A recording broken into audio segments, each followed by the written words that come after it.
আসসালামু আলাইকুম। আজকে আজকে আমরা সিএ সার্টিফিকেট লেভেলের বিজনেস ল সাবজেক্টটা নিয়ে একটু ডিসকাশন করব যে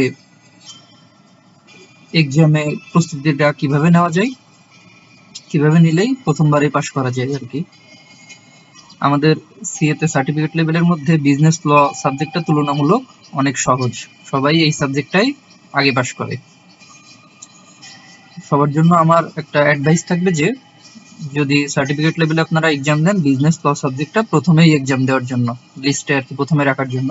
কারণ বিজনেস ল এমন একটা সাবজেক্ট যে সাবজেক্টটা পড়লে আপনি একটা অর্গানাইজেশনের, বাংলাদেশের যে কোনো অর্গানাইজেশনের সম্পর্কে একটা আইডিয়া পেয়ে যাবেন যে একটা অর্গানাইজেশন কিভাবে ফরমেশন হয়, কিভাবে রান করে, কিভাবে তার কার্যক্রম বাংলাদেশ আইনের মধ্যে রেখে বা ইন্টারন্যাশনাল অর্গানাইজেশনের সাথে কম্পেয়ার করে কিভাবে একটা অর্গানাইজেশন রান করে আপনারা এটা বুঝতে পারবেন। এবং আমরা অডিট করব এক একটা অর্গানাইজেশনের প্যাটার্ন কেমন, ধরন কেমন হয়, সেই সম্পর্কে এই বিজনেস ল সাবজেক্টটাই আপনি জানতে পারবেন।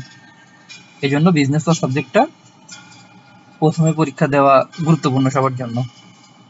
আর একটা কথা, আমরা মোটামুটি যারাই বা কোচিং এ ক্লাস নেই বা যারাই হচ্ছে গিয়ে এই বিজনেস লটা পাশ করছি, বেশিরভাগই আমার সাথে মনে হয় একমত হবে যে বিজনেস ল প্রিপারেশনের জন্য আইসিএবির ইয়াসিন মিয়া এফসি স্যার এবং আনোয়ারুজ্জামান খান স্যার, সম্ভবত আনোয়ারুজ্জামান স্যার বা আনোয়ার স্যার আমরা বলি, ওনাদের দুইজনের ক্লাস করলে বিজনেস ল প্রিপারেশনটা 100% কভার করে। আমিও তার ব্যতিক্রম নয়, আমিও ওনাদের ক্লাস করেই পাশ করছি। আমিও পরীক্ষার আমি খুব বেশি বিজনেস ল সাবজেক্টটা পড়ি নাই। আমি হচ্ছে আমার মনে আছে যে ইয়াসিন এফসি স্যারের টোটাল কোম্পানি অ্যাক্টের উপর 12 ঘন্টার একটা ক্লাস আছে, টোটাল 12 ঘন্টার ক্লাস আছে। তো আমি এই 12 ঘন্টার ক্লাসটা নোট করে আমি মূলত বিজনেস লটা পাশ করছি আর কি। তো ওনাদের ক্লাসগুলা এত সুন্দর ভাবে নেওয়ার চেষ্টা করছে, আমি এর আগে এত সুন্দর বিজনেস ল ক্লাস করি নাই।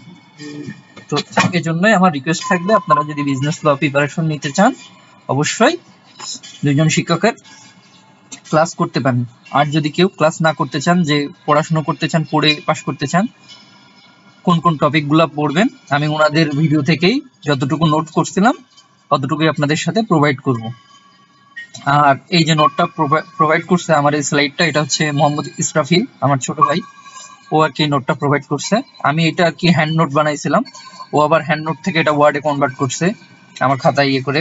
ওকে অনেক ধন্যবাদ, অনেক কষ্ট করে এটা বানাইছে, ওকে একটা ক্রেডিট দেওয়াই যায়। তো আমরা শুরু করি যে বিজনেস ল আমরা কোন কোন টপিকগুলো পড়বো। আপনারা যারা ভিডিও দেখছেন, আপনারা ইয়াসিন এফসিএস স্যার এবং আমাদের আনোয়ার স্যারের ক্লাস দেখলেই আপনারা বিজনেস ল ইনশাল্লাহ পাশ করে যাবেন। এখন ওনারা ক্লাসে কোন কোন টপিকগুলো নিয়ে বেশি ডিসকাশন করে সেগুলো আমি এখন বলবো। আমি প্রথমে সবাইকে রিকোয়েস্ট করব যে আমরা যখন আইসিএবির ম্যানুয়ালটা পাই, আমরা আপডেট ম্যানুয়ালটাই পাই, আমরা জাস্ট ম্যানুয়াল থেকে দেখবো যে কোন কোন চ্যাপ্টার বিজনেস লতে আছে, ওইটা আমরা একটু দেখব। এবং দেখেই ম্যানুয়ালটা সবাই প্রথমেই পড়ার চেষ্টা করে, তো আমি বলবো যে ম্যানুয়ালটা আপনারা একটু পরে পড়েন, আগে বিজনেস লর কোম্পানি অ্যাক্ট যেটা আছে এইটা সম্পর্কে পুরো একটা আইডিয়া নেন বা একটা ক্লাস করেন, তারপরে ম্যানুয়ালটা পড়েন। তাহলে হবে কি, আমাদের আইসিএবি ম্যানুয়ালে বিজনেস লতে যে টার্মগুলো আছে, যে টার্মিনোলজিগুলো আছে, যে ওয়ার্ডগুলো আছে, এই ওয়ার্ডগুলো অনেক কঠিন, এইগুলো পড়লে বিজনেস ল বোঝা যায় না বা পড়ার প্রতি একটা আগ্রহ হারিয়ে যায়। তো এজন্য আপনারা ক্লাস করার চেষ্টা করবেন। ক্লাসে কোন কোন বিষয়গুলো ফোকাস থাকবেন? প্রথমে কোম্পানি। কোম্পানি কি? কোম্পানি টাইপ, প্রাইভেট, পাবলিক না ওপিসি বা ওয়ান পারসন কোম্পানি, এবং এই কোম্পানিগুলা লিমিটেড বাই গ্যারান্টি বা লিমিটেড বাই শেয়ার না অন্য কিছু। এই কোম্পানিটার যে টাইপ বললাম, এই কোম্পানিটার রেজিস্ট্রেশন প্রসেস হচ্ছে কিভাবে, মানে এই কোম্পানিটার রেজিস্ট্রেশন হচ্ছে কিভাবে বা ফরমেশন হচ্ছে কিভাবে, কোম্পানিটা ইনকর্পোরেশন হচ্ছে কিভাবে, কার অনুমতি নেই ইনকর্পোরেশন হচ্ছে, বাংলাদেশের বিসিকের অনুমতি নিচ্ছে না আরজেসির অনুমতি নিচ্ছে। কোম্পানি রেজিস্ট্রেশন করতে কোন কোন ডকুমেন্ট লাগে, এইগুলো আমাদেরকে জানতে হবে। এইগুলো জানার জন্যই আমাদের ক্লাসগুলো করতে হবে বা পড়তে হবে। কোম্পানির যে টাইপ আছে, প্রাইভেট কোম্পানি বা পাবলিক লিমিটেড কোম্পানি বা অন পার্সন কোম্পানি। তো প্রাইভেট বা পাবলিক লিমিটেড কোম্পানি গঠন করতে হলে মিনিমাম মেম্বার নাম্বার কতজন হওয়া লাগে, একদম সহজ এটা। এবং হচ্ছে পরীক্ষায় কিন্তু এই সহজগুলাই আসে কয়েক সময়, খুবই সিলি কোশ্চেন দেয়, এগুলো তো আপনাকে পারতেই হবে। এবং প্রাইভেট পাবলিক লিমিটেড কোম্পানির কতজন শেয়ার হোল্ডার থাকে, এর মধ্যে কতজন এমপ্লয়ি শেয়ার হোল্ডার হইলে সেটা অ্যাকসেপ্ট হবে প্রাইভেট কোম্পানি হিসেবে না পাবলিক কোম্পানি হিসেবে, এগুলা আপনাকে জানা লাগবে। পার্টনারশিপ হতে কারা পারবে না, কোম্পানি রেজিস্ট্রেশন হতে যে প্রসেসগুলো আছে এই প্রসেসগুলো কি, পুরো মানে ফুল প্রসেসটা আমাদেরকে জানতে হবে। একটা কোম্পানি গঠন করতে হলে কিছু মেজর ডকুমেন্ট লাগে, MOA, AOA, memorandum of association, article of association. এই দুইটা জিনিস কি, এই দুইটা জিনিস আমাদের বুঝতে হবে। একটা কি মেমোরেন্ডাম অফ অ্যাসোসিয়েশন কি, কোম্পানির কনস্টিটিউশন বা সংবিধান বলা যায়। আর আর্টিকেল অফ অ্যাসোসিয়েশন কি, ডে টু ডে অ্যাক্টিভিটি পরিচালনা করার জন্য যে সংবিধান আমাদের কি আর কি।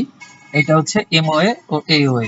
এই যে এমওএ ও এওএ চেঞ্জ করার কি যায়, চেঞ্জ করা কি যায়, চেঞ্জ করা কিসের মাধ্যমে যায়, ইজিএম এর মাধ্যমে যায় না এজিএম মানে অ্যানুয়াল জেনারেল মিটিং বা EGM extraordinary general meeting, কার মাধ্যমে এই কয়টা পরিবর্তন করা যায় ডকুমেন্ট, আদৌ কি পরিবর্তন করা যায় কিনা, পরিবর্তন করতে হলে কতজন শেয়ার হোল্ডার বা মেম্বার বা ডাইরেক্টরদের ভোট লাগে, কতদিনের মধ্যে করতে হয়, স্পেশাল কোনো রেজুলেশন আছে কিনা, এই জিনিসগুলাই আমাদেরকে জানতে হবে। এই জিনিসগুলো যখন আমরা জেনে যাব তখন আমরা অটোমেটিকলি বিজনেস ল সাবজেক্টের যেখান থেকে কোশ্চেন দিক আমরা পারবো। এই কোম্পানি গঠন করতে হলে কতটুকু শেয়ার লাগবে। এখন শেয়ারের কথা যখনই আসবে, আপনি সিএতে পড়তে এসছেন, আপনাকে ক্যাপিটাল সম্পর্কে আইডিয়া নিতে হবে। শেয়ার ক্যাপিটাল মানে কত প্রকার, কি কি, এগুলা জানতে হবে। যে অথরাইজ ক্যাপিটাল কি, ইস্যুড ক্যাপিটাল কি, কল্ড আপ বা সাবস্ক্রাইব ক্যাপিটাল কি, পেইড আপ ক্যাপিটাল কি, রিজার্ভ ক্যাপিটাল কি, এইগুলো আমাদেরকে জানতে হবে। সব জায়গায় কাজে লাগে এগুলা।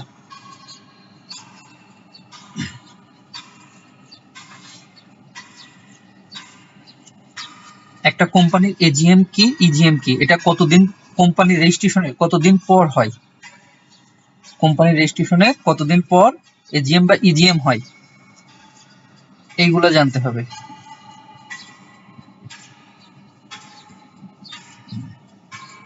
ফার্স্ট এজিএম কতদিন পর হয় বা কবে হয় ফার্স্ট এজিএম। আপনাদের আরেকটা জিনিস, অনেকে বিজনেস ল সাবজেক্টটা পড়তে যান, দেখেন যে সেকশন আর সেকশন, পরীক্ষায় যদি সেকশন আসে আমি কিভাবে পারবো। আপনাদের চিন্তা করার কোনো কারণ নাই, আইসিএবি তে হিউজ পরিমাণ কোনো সেকশন দেয় না। আইসিএবি তে সেকশন দেয় 2টা কি 3টা, সর্বোচ্চ 5টা সেকশন দিতে পারে, এত দেয় না, 3টা করে দেয় আর কি সেকশন। কোন সেকশনগুলো দেয়, যেগুলো একদম সহজ সহজ, কোম্পানি রেজিস্ট্রেশন কত নম্বর সেকশন, তারপরে কনসেন্ট অফ ডাইরেক্টর কত নম্বর সেকশন, এইরকম কিছু দেয়। নেগোশিয়েবল ইনস্ট্রুমেন্ট কত নম্বর সেকশন, এরকম দেয়। ঠিক আছে, তো একটা কোম্পানি কিভাবে ফরমেশন হচ্ছে এটা কিন্তু আমরা জানতে পাচ্ছি, বা ইনকর্পোরেশন কিভাবে হচ্ছে একটা কোম্পানি, আর ইনকর্পোরেশন সার্টিফিকেটটা বলতে কি বুঝি। এবং একটা কোম্পানিতে, এই যে একটা কোম্পানি রান করছে, একটা কোম্পানি কেন আমরা অডিট করাবো, এবং অডিট যে করাবো অডিটর নিয়োগ দিব কিভাবে, অডিটর যে অ্যাপয়েন্ট করব, অডিটর নিয়োগ দেওয়ার প্রসেস বা অডিটরকে বাদ দেওয়ার প্রসেস কি, রিমুভাল অফ অডিটর, এই প্রসেসগুলো আমাদেরকে জানতে হবে। মেমোরেন্ডাম অফ অ্যাসোসিয়েশনের কোনো কন্ডিশন আছে কিনা এগুলো একটু পড়তে হবে। এজিএম ইজিএম এর সেকশন কত, আর যে আমাদের যে শেয়ার থাকবে, শেয়ার হোল্ডারদের শেয়ার ক্যাপিটাল ব্যাংকিং চ্যানেলে ট্রান্সফার করা যাবে কিনা, কত মাস সময় থাকবে, এইগুলা আমাদেরকে পড়তে হবে। আমি হচ্ছে ইয়াসিন মিয়া এফসিএস স্যারের ক্লাসের কথা কেন বললাম, ওনার যে 12 ঘন্টার ক্লাস আছে টোটাল, ওনার ওই ক্লাসের স্লাইডগুলো দেখা যায় না, উনি জাস্ট মুখে কথা বলে। তো আমি এই 12 ঘন্টা ক্লাস করে মানে পাস করছি আর কি মেইনলি। তো ইয়াসিন এফসিএস স্যার এই কথাগুলা, এই যে শিডিউল 10, 12, ফর্ম 1, ফর্ম 4, এই কথাগুলা এতবার বলে, ওনার ওই কথাগুলা শুনতে শুনতে আমার পুরো মুখস্থ হয়ে গেছে। মানে বিজনেস ল সাবজেক্টটা পুরাই মুখস্থ হয়ে গেছে ওনার এই কথাগুলা শুনে আর কি। কিছু কিছু বিষয় জানতে হবে। শিডিউল 10 কি? শিডিউল 10 কি? Annual summary of share capital. হ্যাঁ, এই শিডিউল 10 কখন জমা দিতে হয়, কোন সেকশনে জমা দিতে হয়। আপনাদের সেকশন মুখস্থ করার জন্য প্যারা নেওয়া লাগবে না। ইয়াসিন এফসিএস স্যার যেভাবে ক্লাস নেবেন, সেকশন আপনাদের অটোমেটিক মুখস্থ হয়ে যাবে। আর জিএসটি রিটার্ন কি? এই রিটার্নটা কত দিনের মধ্যে দিতে হয়, কোন সেকশনে দিতে হয়, এজিএম এ দিতে হয় না ইজিএম এ দিতে হয়। ফর্ম 1 কি? ডিক্লারেশন অফ কমপ্লায়েন্স, এটা কি? ফর্ম 4 কি? ফর্ম 6 কি? যদি ইনকর্পোরেশনের কিছু চেঞ্জ করতে যান, ফর্ম 6 এর মাধ্যমে করতে হয়। কত দিনের মধ্যে করতে হয়? Within 28 days. স্ট্যাটুটরি রিপোর্ট কি? স্পেশাল বা এক্সট্রা অর্ডিনারি রেজুলেশন কি? কত দিনের মধ্যে ফাইল করতে হয়। এই জিনিসটা কিন্তু গুরুত্বপূর্ণ। Consent of director to act, কত নম্বর ফর্মে ডাইরেক্টর অ্যাপয়েন্ট দিতে হয়। ডাইরেক্টরের কত পার্সেন্ট শেয়ার থাকলে আপনি ডাইরেক্টরের কে আপনি কোম্পানিতে নিতে পারবেন, এবং ডাইরেক্টরের শেয়ার কি বাকি থাকলে কি কোম্পানিতে নিতে পারবেন, এবং বাকি থাকলে কত দিনের মধ্যে শেয়ারের ক্যাপিটাল পরিশোধ করতে হবে। এই জিনিসগুলো জানতে হবে। এই কোশ্চেনগুলো একটু আনকমন লাগলেও আমাদের যে স্পেশাল অডিটগুলো হয় বাংলাদেশে, তখন কিন্তু রুলস অ্যান্ড রেগুলেশন কমপ্লায়েন্স গুলো নিয়ে অডিট হয়, তখন এইগুলো অনেক কাজে লাগে। এই বোর্ড মিটিং, এজিএম, ইজিএম, এইগুলা নিয়ে অনেক ঘাটাঘাটি করা লাগে।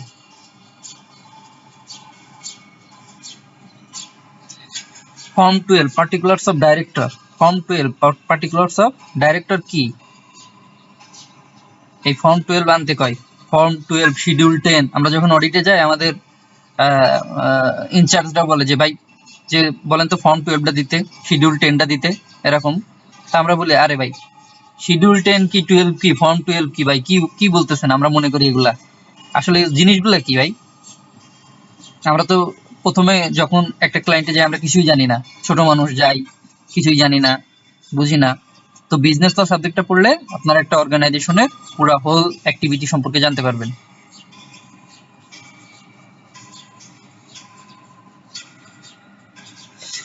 Form 117, transfer of share.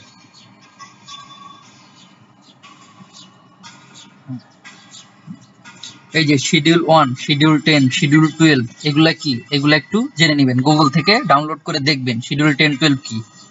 হ্যাঁ, আরজিএসসি রিটার্ন কি, পারলে একটু আরজিএসসি অফিসে ঘুরে আসবেন। তো আমাদের পাবলিক প্রাইভেট কোম্পানির সুবিধা অসুবিধা কি, এগুলো আমাদের পড়তে হবে।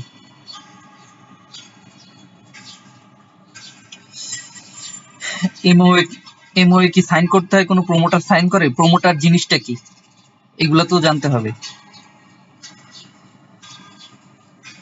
কিছু রেগুলেশন আছে, হ্যাঁ, কিছু কোম্পানির রেগুলেশন আছে। কি রেগুলেশন? 56, 66, যে একটা কোম্পানিতে এজিএম হয় বা বোর্ড মিটিং হয়, এই বোর্ড মিটিং এ ডাইরেক্টরদের উপস্থিত থাকা লাগে কিনা, পরপর 3বার যদি ডাইরেক্টর উপস্থিত না থাকে, সে ডাইরেক্টর হিসেবে থাকতে পারবে কিনা, ডাইরেক্টর যদি না থাকে তার তিনি ব্যতীত কে সিগনেচার করতে পারবে, বাট এরকম কোন রুলস রেগুলেশন আছে কিনা, এগুলো জানতে হবে। ডাইরেক্টর হওয়ার যে কোনো রুলস আছে কিনা, এই যে ডাইরেক্টর কোয়ালিফিকেশন শেয়ার রেগুলেশন 71, হ্যাঁ, কত পার্সেন্ট শেয়ার থাকতে হবে, এগুলো জানতে হবে। Qualification of director regulation 78, disqualification of director কি, এটা জানতে হবে।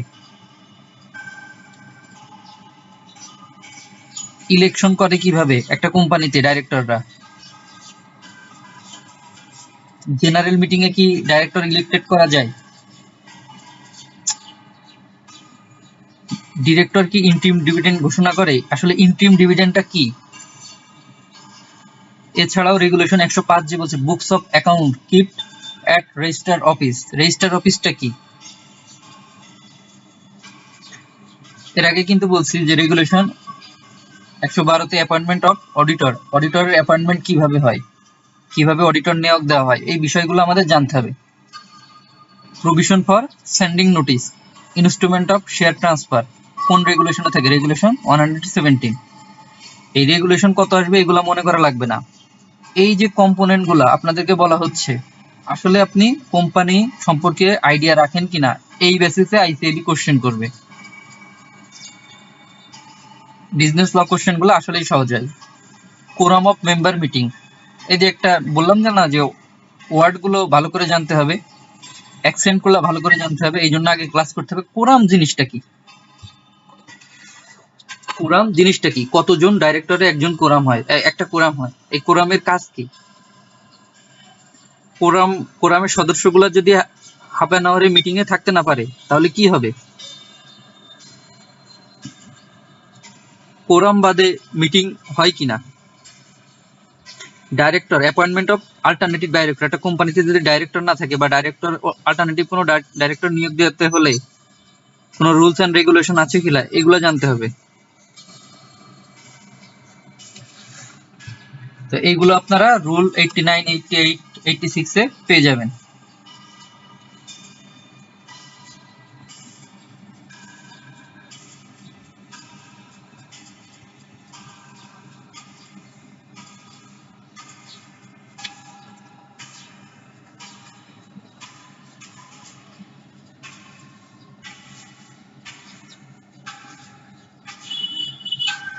কোন কোম্পানিতে যদি শেয়ার ইনক্রিজ বা ডিক্রিজ করতে হয় কতদিনের একটা নোটিশ আরজিএসসিতে দিতে হয়। কোন শেয়ারের ক্যাপিটাল যদি পরিবর্তন করতে হয়, alteration of paid up capital, EGM লাগে কিনা, কতদিনের মধ্যে দিতে হয়, এইগুলা জানতে হবে।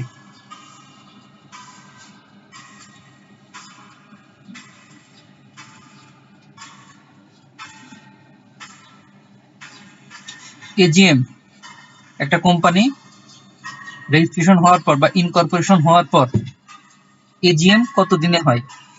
এজিএম এ কি কোনো স্পেসিফিক এজেন্ডা থাকে? কি কি এজেন্ডা থাকতে পারে? অডিটেড ফাইন্যান্সিয়াল স্টেটমেন্ট অ্যাপ্রুভ করা বা ডিভিডেন্ড দেওয়া বা রোটেশন অফ ডাইরেক্টর, অডিটরদের রেমুনারেশন ফিক্স করা, এরকম কিছু থাকে কিনা। আর অডিটর কি নিয়োগই করতে হবে, না নিয়োগ করলে হয় না, এমন বিষয়গুলো জানতে হবে আমাদের।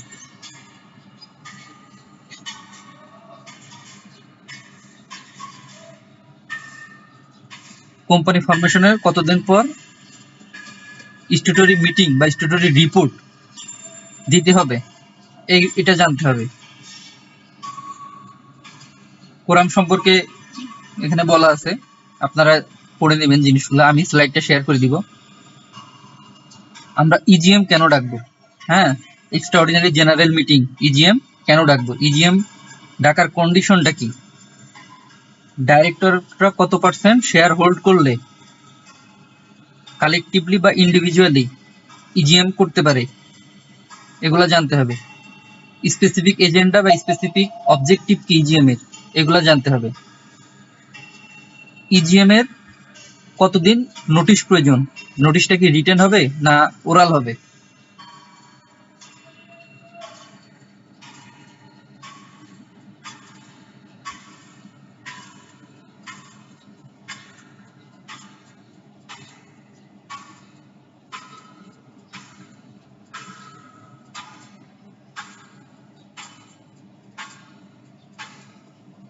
আরজিএসসি রিটার্নটা কি? আরজিএসসি রিটার্ন কাকে বলে? আরজিএসসি রিটার্নে কি কি ডকুমেন্ট সাবমিট করতে হয়? Audited FS, form 12, schedule 10, meeting minutes, এগুলা কি? এগুলো আপনাকে জানতে হবে। ফর্ম 12 বা শিডিউল 10টা গুগল থেকে নামিয়ে দেখে নেবেন, কতদিন আগে দিতে হবে।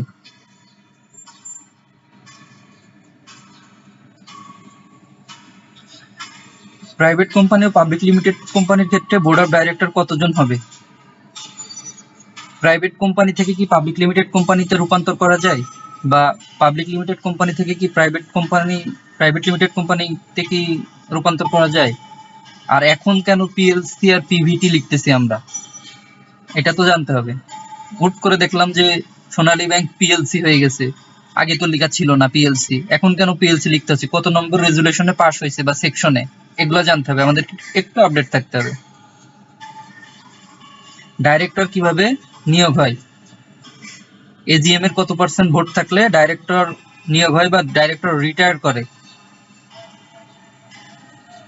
এই জিনিসগুলাই, আমি যে কথাগুলো বলছি এই কথাগুলাই আপনার ইয়াসিন মিয়া এফসিএস স্যার আপনাদের ক্লাসে অনেক সুন্দর করে পড়াবে। আমি ওনাদের ক্লাস লিংক দিয়ে দিব, আপনারা দেখলে বুঝতে পারবেন। এগুলা বলা আপনারা জাস্ট একটু নলেজে নিলেন, যাতে এই জিনিসগুলো আপনাকে পড়তে হবে। বিজনেস ল সাবজেক্টটা আসলেই অনেক মজার, একটা কোম্পানি অর্গানাইজেশন সম্পর্কে ভালোভাবে জানা যায়। একজন ডাইরেক্টর যদি মারা যান, তার শেয়ার তার সন্তানাদি কেউ পাবে কিনা, এরকম কোনো রুলস এন্ড রেগুলেশন আছে কিনা একটু জানবেন, পড়লেই বা করলেই বুঝতে পারবেন। ডিসকোয়ালিফিকেশন অফ ডাইরেক্টর, এগুলা জানবেন। কোয়ালিফিকেশন অফ ডাইরেক্টর,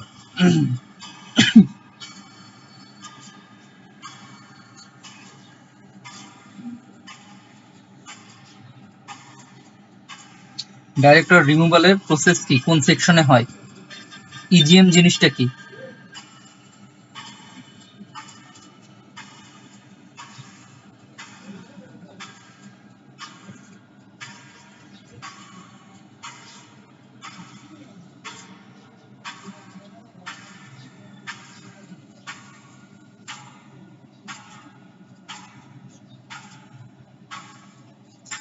আমাদের যে বুকস অফ অ্যাকাউন্টস আছে, অডিটেড ফাইন্যান্সিয়াল স্টেটমেন্ট, এটা কি আরজিএসসি অফিসে কিপ করতে হয় কি না?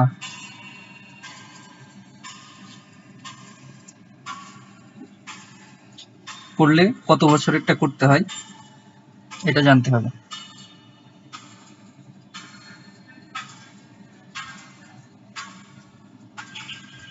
অ্যানুয়াল ব্যালেন্স শিট কি প্রেজেন্ট করতে হয় এজিএম এ বা আরজিএসসি তে কতদিন রাখতে হয়, মাস্ট বি ওপেন রাখতে হয় কতদিনে আরজিএসসি তে, এটা কি ডাইরেক্টররা দেখতে পারে, কতদিন রাখা যাবে না, এইগুলা জানতে হবে।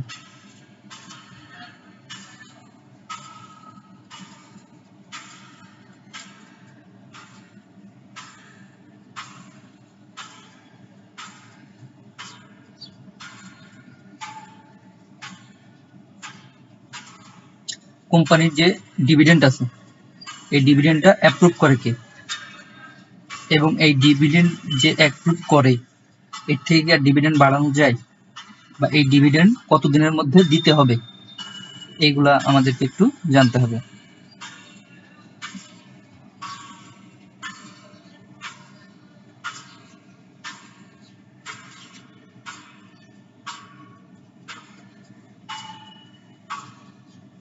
একটা ফাইন্যান্সিয়াল স্টেটমেন্ট কোম্পানিতে অ্যাপ্রুভ করবে কারা, বোর্ড মিটিং এ অ্যাপ্রুভ হবে না বোর্ড অফ ডাইরেক্টররা অ্যাপ্রুভ করবে, অ্যাপ্রুভ করলে কার কার সাইন থাকবে, কার কার সিগনেচার থাকবে। ও আরেকটা কথা, অডিটেড ফাইন্যান্সিয়াল স্টেটমেন্টে ডিবিসি রিপোর্টটা কি, ডিবিসি কোডটা কি, বা ডিবিসি কোনো আইডিয়া আছে কিনা, ডিবিসি জিনিসটা কি, এবং এফআরসি কি, আইসিএবির এফআরসি কি, এই জিনিসটা একটু পড়ে নেবেন বা জেনে নেবেন। আরজিএসসি রিটার্ন কি, এটা তো বললামই।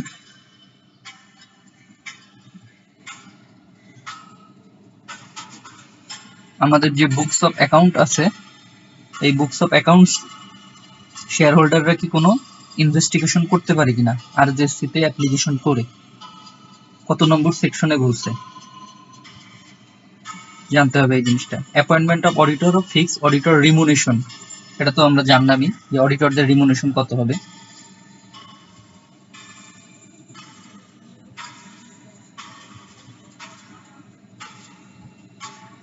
অডিটর রিমুভ করার পদ্ধতি কি, স্পেশাল রেজুলেশন বা ইজিএম এর মাধ্যমে করা যায় কিনা। Power of duties of auditor, অডিটরের ডিউটিস এন্ড পাওয়ার কি, এটা মাস্ট পড়তেই হবে। সেকশন 213 খুব ভালো করে পড়তে হবে। এই যে বলতেছিলাম যে ডিভিসি কি, ম্যান্ডেটরি সিগনেচার অফ অডিটর, এগুলা জানতে হবে।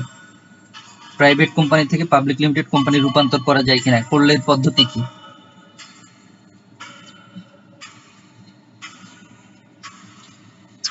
এই ছিল আপাতত কোম্পানি অ্যাক্ট। কোম্পানি অ্যাক্টটা 100% কভার করবে যদি ইয়াসিন মিয়া এফসিএসআর এর ক্লাস করেন। এরপর আমি চলে যাব নেগোশিয়েবল ইনস্ট্রুমেন্ট অ্যাক্ট।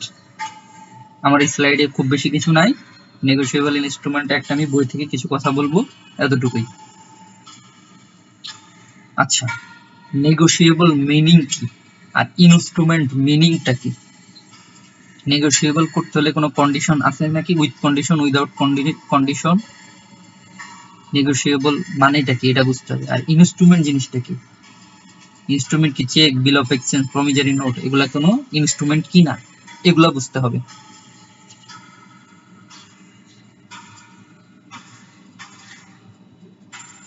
এখন একটা নেগোশিয়েবল ইনস্ট্রুমেন্ট হতে গেলে কয়টা পার্টি থাকা লাগে, এর কি কোনো কন্ডিশন আছে কি নাই, কয়টা পার্টির মধ্যে ড্রয়ার, ড্রয়ি, পেই, এই জিনিসগুলা কি, এর ডেফিনিশন গুলা খুব কেয়ারফুলি করতে হবে। ড্রয়ার কত সেকশন, ড্রয়ি কত সেকশন, পেই কত সেকশন, এগুলা কি আসলে, কে ড্রয়ার, কে ড্রয়ি, কে পেই, এখানে কি কোনো প্রমিস থাকে, প্রমিজর কি, প্রমিজি কি।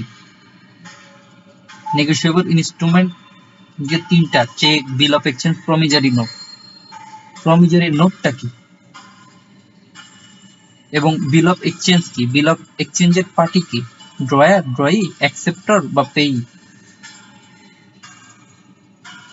এটা জানতে হবে।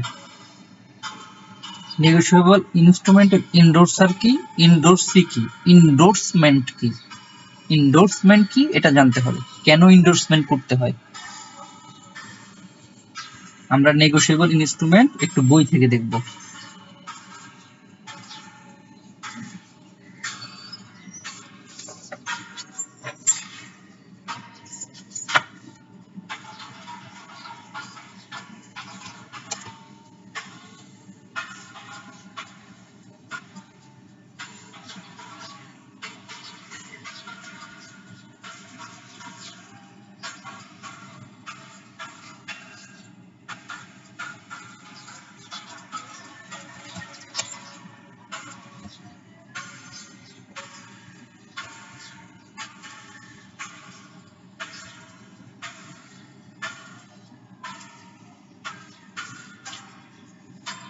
নেগোশিয়েবল ইনস্ট্রুমেন্টের হোল্ডার কি, ডেলিভারি কিভাবে হয় এটা একটু দেখে নেবেন হালকা।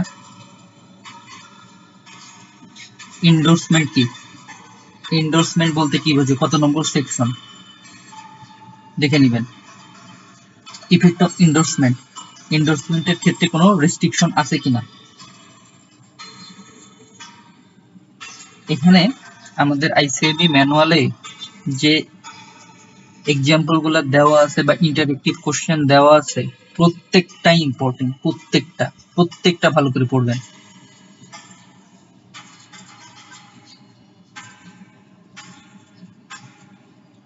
নেগোশিয়েবল ইনস্ট্রুমেন্টের ক্যারেক্টারিস্টিক গুলা কি, হোল্ডার ইন ডিউ কোর্স মানে কি, এই হোল্ডার ইন ডিউ কোর্স কত নম্বর সেকশনে ডিসকাশন করা হয়েছে, এটা কোশ্চেনে আসে।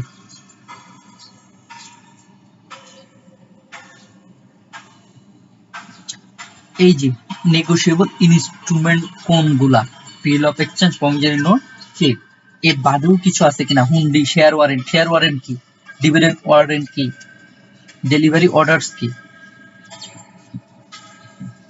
নন নেগোশিয়েবল ইনস্ট্রুমেন্ট কি।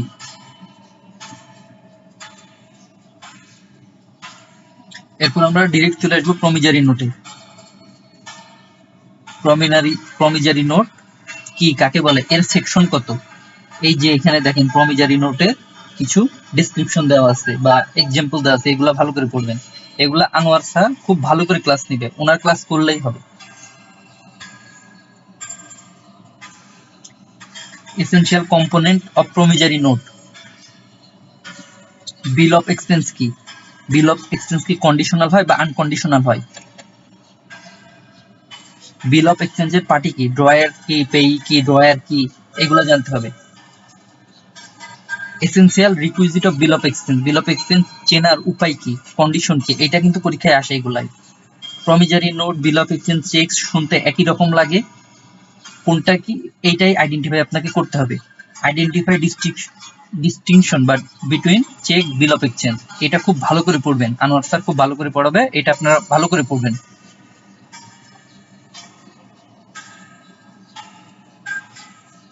Drawing in case of needed কত নম্বর সেকশনে এটা আসে? Acceptance, acceptor for honour, acceptor for honour কি, এটা আসে।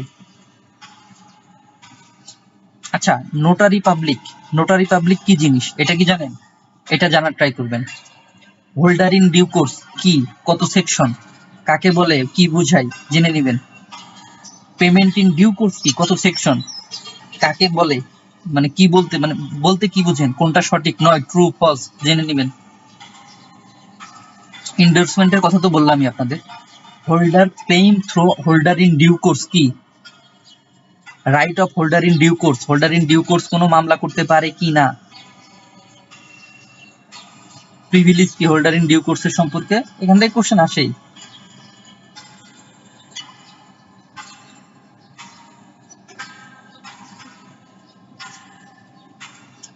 নেগোশিয়েবল ইনস্ট্রুমেন্টের লায়াবিলিটি আছে, এই লায়াবিলিটি কোন কোন পার্টির কি কি লায়াবিলিটি, কোন কোন পার্টির কি কি লায়াবিলিটি, ড্রয়ারের লায়াবিলিটি কি, ড্রয়ের লায়াবিলিটি কি, এগুলো জানতে হবে।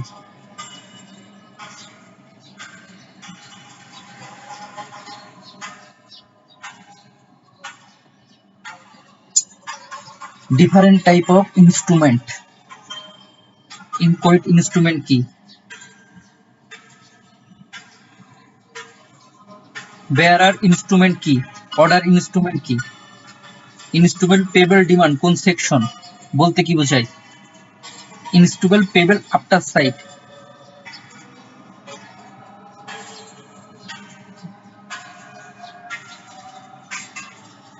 বিল in sets, forged instrument, discharge from liability on notes, bill and exchange, bill and check, sorry, payment in due course কি, material alteration কি,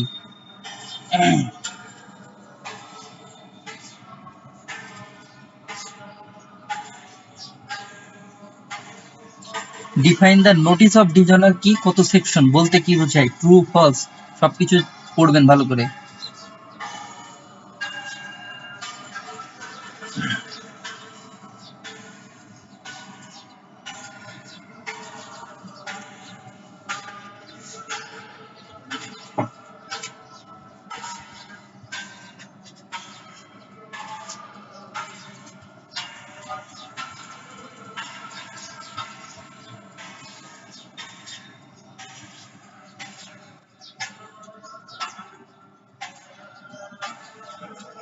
যদি কাউকে চেক দেওয়া হয়, চেকের যদি পর্যাপ্ত পরিমাণ ব্যাংকে টাকা না থাকে বা ফান্ড না থাকে, তার জন্য কি কোনো পেনাল্টি হয়, বা ওই চেকটা যদি ডিজনার হয় তার জন্য কি কোনো পেনাল্টি হয়, হলে কতদিন, কত টাকা, এগুলা জানতে হবে।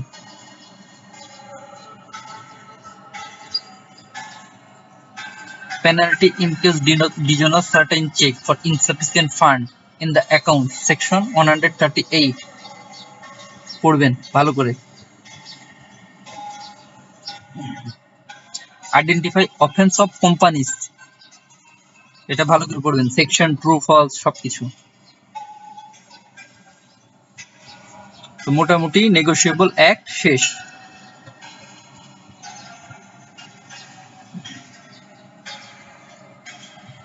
পার্টনারশিপ অ্যাক্টটা আমি আমার বই দেখে পড়াবো, বই দেখে বলবো মানে কি কি আপনারা পড়তে পারবেন, এটা তো সহজ। ইন্টারের এসএসসি ইন্টারে পার্টনারশিপ সম্পর্কে অনেক বিস্তারিত পড়ছেন আপনারা। আচ্ছা, পার্টনারশিপ থেকে এখানে ওভারভিউ করব কিনা, আচ্ছা এখান থেকে একটু ওভারভিউ করে দিই।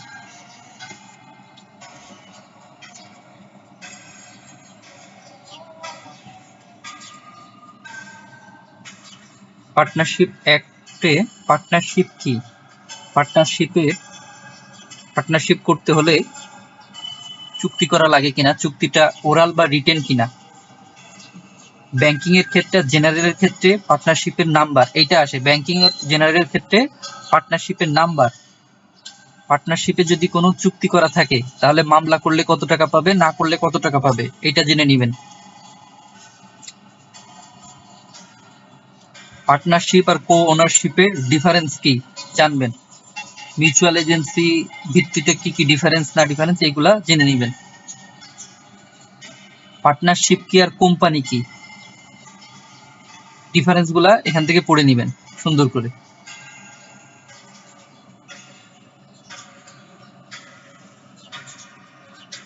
পার্টনারশিপের ক্লাসিফিকেশন কি, অ্যাক্টিভ পার্টনার কি, স্লিপিং বা ডরমেন্ট পার্টনার কি, জয়েন্ট ভেঞ্চার কি, সাব পার্টনার কি, কো ওনার কি, এইগুলো একটু জানতে হবে। পার্টনারশিপ হইলে পার্টনারশিপের প্রপার্টি কি লায়াবিলিটি থাকবে কি না থাকবে, পার্টনারশিপের প্রপার্টি কি ট্রান্সফার করা যাবে কি না যাবে, এইগুলো জানতে হবে আমাদেরকে। পার্টনারশিপ সহজ, সবাই পারে। পার্টনারশিপ হইতে হলে কোনো রেজিস্ট্রেশন লাগবে কিনা, এর ডিউরেশন কতদিন হবে, এর ডেট থাকবে কিনা, কোনো ওয়ার্ক বেসিস পার্টনারশিপ হবে কিনা, এগুলো জানতে হবে।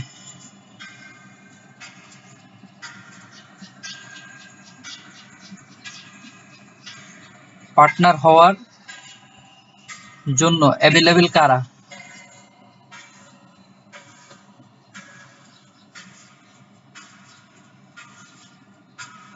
retention of partnership to one another and relation of partner to third party কি, কেন, এগুলা জানতে হবে। Right of transferee of a partner interest, পার্টনারের ইন্টারেস্ট ট্রান্সফার করতে হলে কি রাইট থাকবে না থাকবে। Right and responsibility of partner,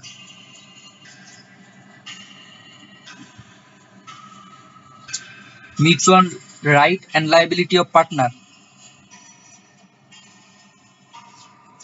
minor কি পার্টনার হতে পারে, পার্টনার হইলে তার বিজনেসের সুযোগ সুবিধা কেমন পাবে, এবং মাইনর যদি পার্টনার হওয়ার জন্য অ্যাভেলেবেল হয় তার প্রসেসটা কি। Right of outgoing partner, outgoing পার্টনারের রাইট কি কি থাকবে।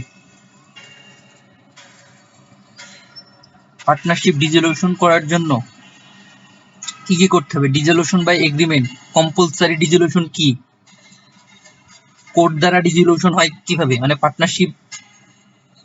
পার্টনারশিপের শেষ হয় কিভাবে, পার্টনারশিপটা শেষ হয় কিভাবে, হ্যাঁ ভাঙে কিভাবে, কোনো নোটিশ দ্বারা বা পার্টনারের মানে ইচ্ছা দ্বারা বা কোনো আনসার্টেন ঘটনা দ্বারা পার্টনারশিপ চলে যায় কিনা, বাধ্যতামূলক অবসর হয় কিনা, এটা জানতে হবে। মানে পার্টনারশিপ কয়ভাবে শেষ হয়। আমি একটু আমার বই থেকে একটু রিভিউ করবো আর কি।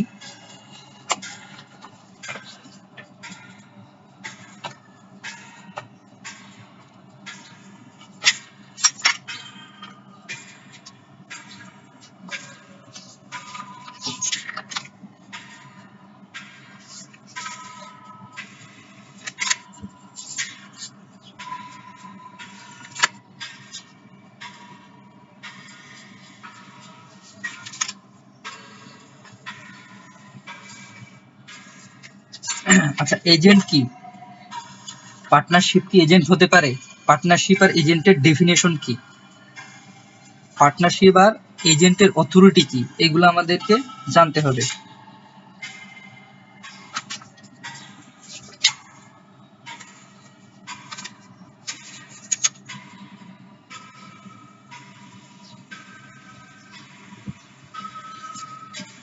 ইমার্জেন্সি কেসে পার্টনারের অথরিটিটা কি, লায়াবিলিটিটা কি জানতে হবে। মিস অ্যাপ্লিকেশন হলে বা রংফুল কোনো অ্যাক্ট হলে পার্টনারের লায়াবিলিটি কি।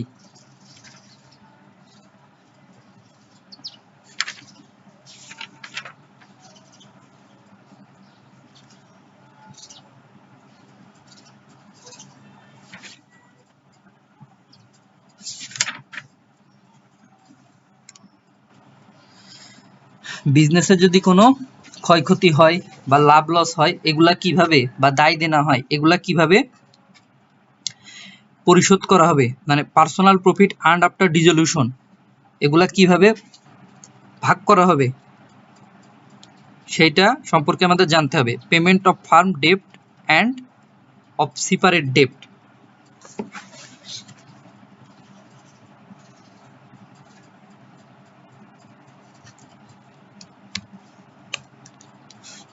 এই যে return of premium, premature dissolution, personal profit earned after dissolution, right where partnership contract, fraud, miss representation, এগুলার ক্ষেত্রে পার্টনারশিপে কি ইফেক্ট পড়বে না ইফেক্ট পড়বে জানতে হবে। এক কথায়, যখন আপনি একজন পার্টনার থাকবেন, কোম্পানি যদি কোনো ক্ষয়ক্ষতি মুখে পড়ে, হ্যাঁ, এটা পার্টনারের কোনো রংফুল অ্যাক্ট দ্বারা, মিসরিপ্রেজেন্টেশন দ্বারা, এর লায়াবিলিটি কি হবে, বা আপনার কোম্পানির নাম ব্যবহার করে কেউ যদি কোনো খারাপ কাজ করে তখন তার লায়াবিলিটি কি হবে, এইগুলা সম্পর্কে আমাদের জানতে হবে। কোনো ব্যবসা বা পার্টনারশিপ সমাপ্ত করার আগে যে পণ্যগুলা বিক্রি হয়, এইগুলার ডিস্ট্রিবিউশন কিভাবে হবে, এগুলা সম্পর্কে আমাদের জানতে হবে।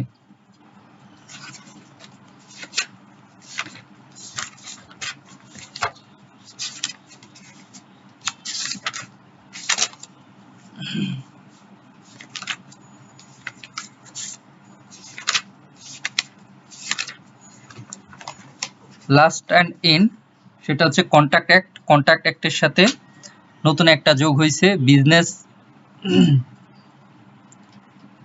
সেটা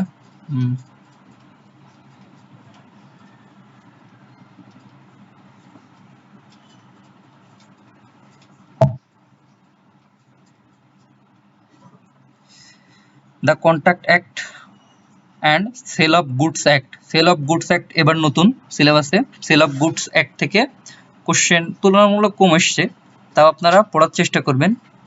আমি সেল অফ গুড অ্যাক্ট নিয়ে তেমন কিছু বললাম না। এবার তো আইসিএবি কিছু স্যাম্পল কোশ্চেনও দিয়ে দিয়েছে, ওইগুলা আপনারা মেনটেন করবেন।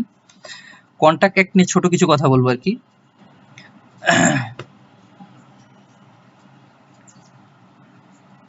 আপনারা সেল অফ গুড অ্যাক্টের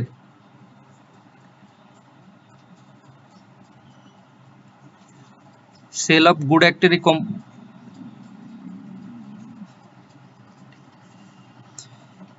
সেল অফ গুড অ্যাক্টের buyer, delivery, document of title of goods, fault কি, ফিউচার গুড কি, এগুলো একটু ভালো করে পড়ে নেবেন।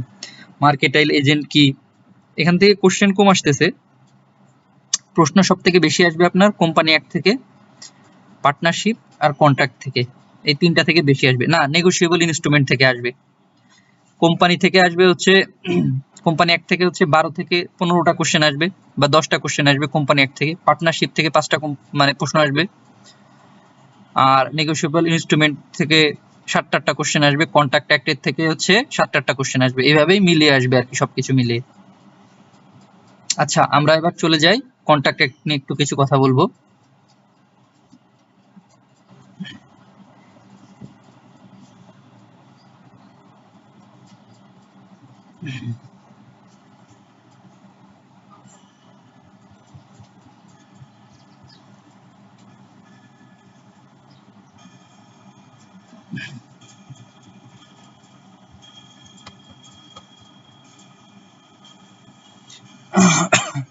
আচ্ছা, একটা কন্ট্রাক্ট হয় কিভাবে, কন্ট্রাক্টর প্রপোজাল দেয় কিভাবে, এই প্রপোজাল অ্যাকসেপ্ট হয় কিভাবে, এর কোনো কন্ডিশন থাকে কিনা, কনসিডারেশন আছে কিনা, কন্ট্রাক্টটা বাতিল কন্ট্রাক্ট না কন্ট্রাক্টটা ভ্যালিড কন্ট্রাক্ট, এটা জানতে হবে। কোশ্চেন আসবে এখান থেকে, ভয়েডেবল কন্ট্রাক্ট বা ভ্যালিড কন্ট্রাক্ট কোনটা, এগুলা থেকে কোশ্চেন আসবে। আমি আমার বই থেকে বলতেছি, আপনারা একটু দেখে নেবেন আর কি। এই জিনিসগুলা আপনাদের আনোয়ার স্যার খুব ভালো করে ক্লাস নেবে।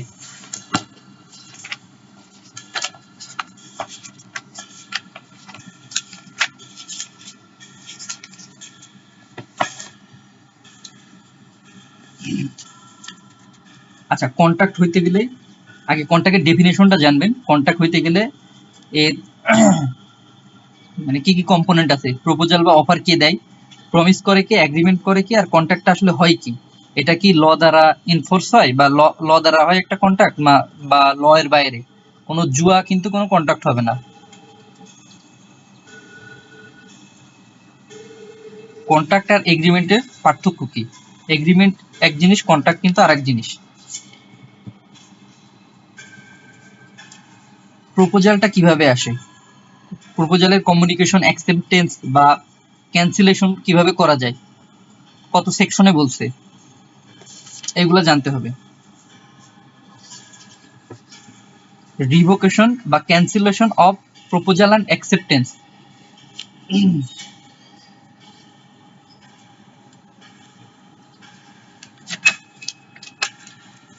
প্রপোজাল বাতিল হয় কিভাবে, সেকশন 6। প্রপোজাল বাতিল হয় কিভাবে। স্পেশাল অফার কি,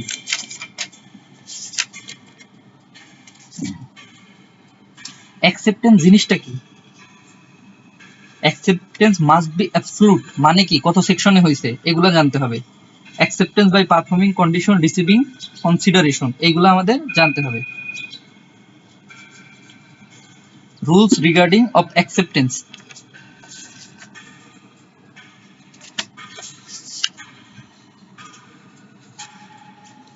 আপনার যদি কন্ট্রাক্ট ব্রেক হয় তাহলে কি আপনি মামলা করতে পারবেন, কন্ট্রাক্টটা ভয়েড কিনা, ভ্যালিড কিনা, এইটা আপনাদের আইডেন্টিফাই করতে হবে, এটা জানতে হবে।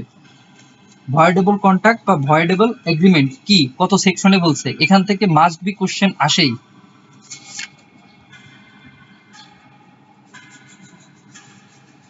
What is sound mind for purpose of contracting. Void contract কি, এর বৈশিষ্ট্য কি, এটা আমি আগেই বলছি, এটা জানতে হবে।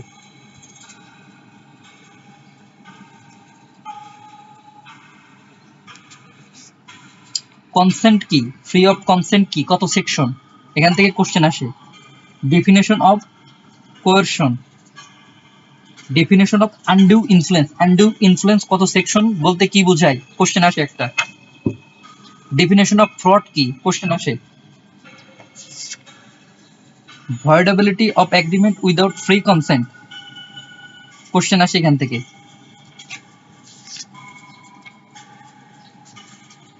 Effect of mistake of law, law mistake করলে ইফেক্ট কি।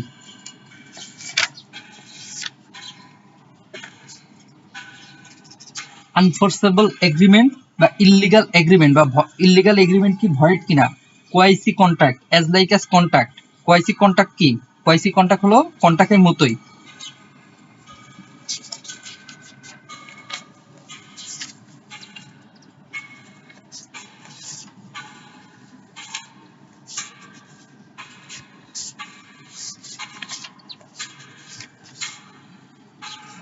Termination of contract, termination of contract কত সেকশন।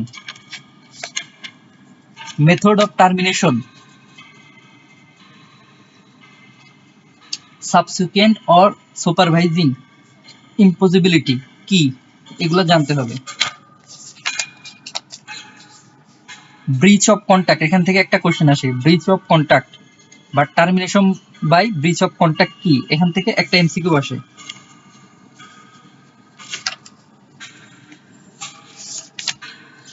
এরপর আছে এজেন্সি আছে, এজেন্ট আছে, এগুলো আপনারা একটু পড়ে নেবেন। সাব এজেন্ট আছে, when principal May revoke agent authority, এইগুলো আছে, এগুলো একটু পড়ে নেবেন। এখন আসি, আইসিবি তো এবার হচ্ছে কিছু দিছে, আইসিবি তো এবার কিছু স্যাম্পল কোশ্চেন দিছে, এই স্যাম্পল কোশ্চেন গুলো অবশ্যই আপনারা পড়বেন। বাংলাদেশে, আমাদের দেশে এই যে অ্যাক্টগুলা, এই অ্যাক্টগুলা সম্ভবত ইন্ডিয়ান অ্যাক্ট থেকে অ্যাডপ্ট করা।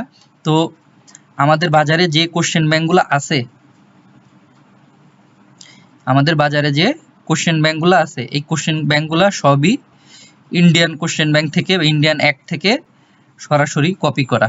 হ্যাঁ, আমি আপনাদের 2-3টা কোশ্চেন ব্যাংক প্রোভাইড করব, এই কোশ্চেন ব্যাংকগুলোও ইন্ডিয়ান বই থেকে অ্যাডপশন করা। হ্যাঁ, আইসিএবি এই কোশ্চেনগুলো সব করে ফেলবেন। এই যে আইসিএবির তো এবার অনেক কোশ্চেন দিছে, আমাদের সময় এরকম কোশ্চেন ছিল না। এই কোশ্চেনগুলো আপনারা সব পড়ে ফেলবেন। হ্যাঁ, এ বাদেও আইসিবির একটা স্যাম্পল কোশ্চেন আছে, এই স্যাম্পল কোশ্চেনটা পড়ে আপনারা বুঝতে পারবেন যে কোন কোন টপিক থেকে, কোন কোন চ্যাপ্টার থেকে কোন প্যাটার্নে কোশ্চেন হতে পারে। এছাড়াও আমি একটা কোশ্চেন ব্যাংক প্রোভাইড করব, সেটা হচ্ছে এটা হচ্ছে সাদাত হোসেন ভাইয়ের এমজে আবেদিন ফার্মে, আমাদের এমজে আবেদিন অ্যান্ড কোং ফার্মের উনি একটা কোশ্চেন ব্যাংক প্রোভাইড করছিল। আমি বলতেছি আমাদের বাংলাদেশে যত রাইটারই আছে সব ইন্ডিয়ান বই থেকে কোশ্চেন ব্যাংক মোটামুটি টুকটাক কপি করে, কেউ নিজে নিজে বানায় না, বাংলাদেশের এক পড়ে পড়ে কেউই বানায় নাই, সবাই মোটামুটি ইন্ডিয়ান এক থেকে বানায়। আপনি যদি ইয়াসিন মিয়া এফসিএসআর এর ক্লাস করেন বা আনোয়ার স্যারের এফসিএসআর এর ক্লাস করেন, আপনার নলেজটা এতটা এনরিচ করবে কোনটা ইন্ডিয়ান অ্যাক্ট কোনটা বাংলাদেশের অ্যাক্ট আপনি ডিফারেন্স করতে পারবেন। আপনাদের মানে আমার অ্যাডভাইস থাকবে শাহাদাত ভাইয়ের এই এমজে আবেদিন ফার্মের শাহাদাত ভাইয়ের এই শীটটা কোশ্চেন ব্যাংকটা আপনারা ফলো করার চেষ্টা করবেন। এখানে বেশ কিছু এমসিকিউ দেওয়া আছে, উনি দিছে আর কি, এগুলো অনেক ইফেক্টিভ। আমি পড়ছিলাম, আমি পড়ে পাস করছিলাম, এগুলো পড়বেন। এই রিসোর্সগুলো আমি আপনাদের দিয়ে দিব। এছাড়াও আমার কাছে আরেকটা কোশ্চেন ব্যাংক আছে, এটা কোন স্যারের আমি জানি না, এটা আমাদের গ্রুপ থেকে পেয়েছিলাম, এই রিসোর্সটাও আমি প্রোভাইড করে দিব। হ্যাঁ, এটা ফ্রি, এগুলো ফ্রি পেয়ে যাচ্ছেন আপনারা, এগুলা দেখবেন। এটা কোন স্যারের আমি জানি না, আমাদের গ্রুপ থেকে পেয়েছিলাম, এখানে আপনারা নিতে পারবেন এগুলা।